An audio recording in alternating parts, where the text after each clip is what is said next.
कुछ घर बस दीवारों से नहीं बनते, कुछ घरों में बसी होती है किसी की अधूरी रूह। ये कहानी है एक छोटे से गांव की, जहां हर रात के साथ गहराता था सन्नाटा।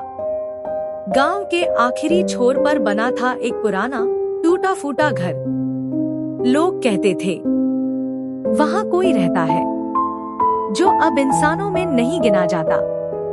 मीरा, एक अकेली माँ, अपने 5 साल के बेटे आयुष के साथ उस गांव में रहने आई। पैसे कम थे और घर सस्ता मिला। हाँ, वही पुराना खंड है। गांव वालों ने मना किया था, उस घर में मत रहो बहू, वहां माँ नहीं, परछाई रहती है। पर मीरा को भूत प्रेत पर यकीन नहीं था। पहली ही रात आयुष की चीख से मीरा की नींद टूटी।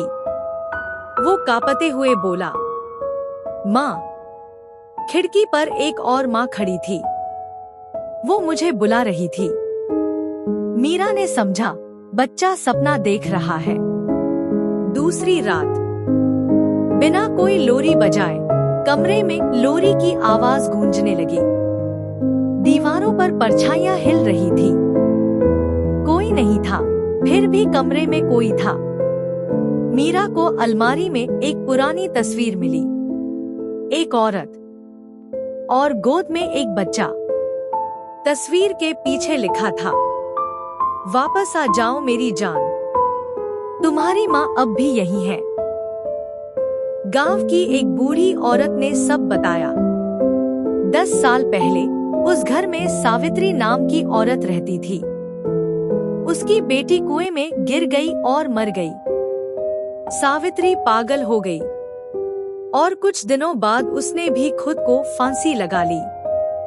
मरने से पहले बस एक बात बोली थी, जब तक मेरी बेटी वापस नहीं आएगी मैं भी नहीं जाऊंगी।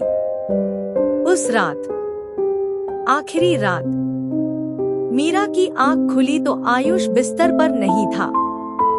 दरवाजा खुला था और बाहर एक सफेद साड़ी में औरत खड़ी थी। गोद में आयुष था और चेहरा वही जो तस्वीर में था। मीरा चीखी, वो मेरा बेटा है। औरत ने धीरे से कहा, अब नहीं, अब ये मेरी बेटी है। सुबह हुई, घर खाली था। मीरा और आयुष कहीं नहीं थे, बस दीवार पर एक नई लोरी लिखी थी, जो माँ अपने बच्चे से जुदा होती है वो इस दुनिया से भी जुदा नहीं होती।